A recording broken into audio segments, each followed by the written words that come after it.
Okay, people, are you ready for it? We're going to finish off the life of Joseph today in chapter 50 of that incredible book of Genesis. What an amazing story this has been of somebody who, no matter what, learned to forgive well. And he put a full stop at the end of his forgiveness sentence in the most remarkable way. Now, it ends like this, and I've been so looking forward to doing this because this verse and this particular devotion just totally encapsulates everything about Joseph and his life and his forgiveness and his mindset and his worldview. It totally encapsulated it because there was one truth that Joseph knew full well and he held to all the way through. At the end of Joseph's life, Jacob had now died. Jacob was the father who passed on the blessing. And the brothers who had been so mean to Joseph all their lives had realized that Joseph wasn't probably going to hurt them while Jacob was still alive. You see, Jacob had pleaded with Joseph to forgive his brothers, and Joseph would have said, Dad, it's been done. It's been done. You can die knowing that I'm not going to trash them. I'm not going to be mean to them. Just because you're alive, I'm not just being a blessing to them because of that. But I want you to die knowing I will still care for them. Jacob died, and the brothers call a meeting with Joseph. They smell a rat. They think, man, Dad's dead. I wonder if Joseph's going to turn on us now. So they thought, well, the best approach is to ask him directly. And so they call a meeting with Joseph, and they say, so Joseph, our dad is now dead. You still the boss. You're the second in charge of Egypt. In Egypt, you got a lot of power in your hands. Joseph, what are you going to do with that power?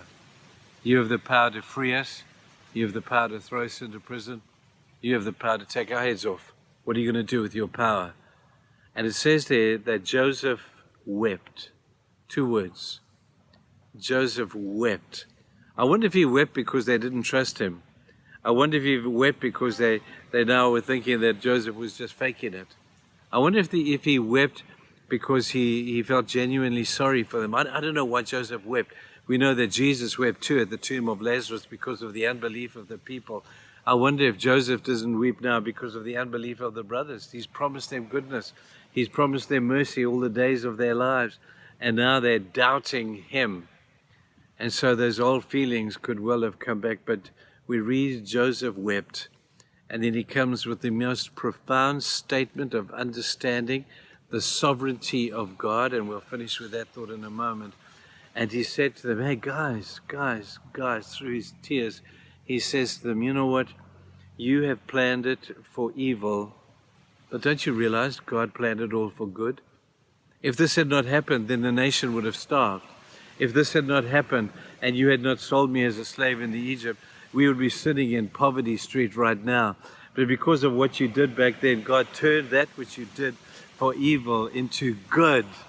Now, anybody who understands the sovereignty of God understands that truth, that sometimes things don't look all that good, but things are not always as they appear to be. And some of the bad things in your life can actually be the best thing that happened to you.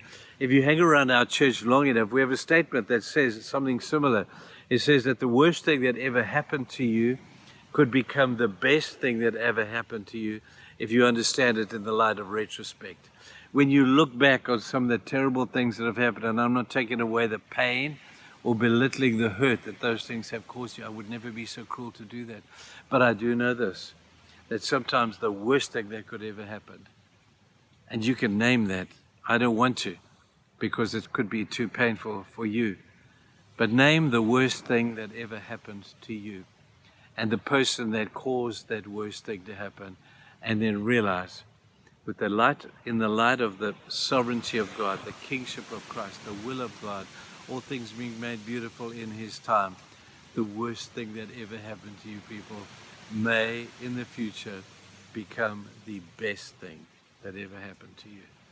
In light of you being able to be a blessing to so many other people as a result of what happened, of what has happened to you.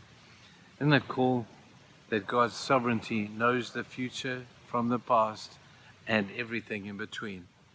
If we knew that, we would never behave the way we do. So let's trust God and his sovereignty, that nothing that happens to you is outside of God's control and outside of God being able to use that in the years to come. I guess that's a great closing message that we could derive from the story of Joseph's life. Man, I love this thing. It's so cool. We love you guys. You have a good day now. Bye-bye.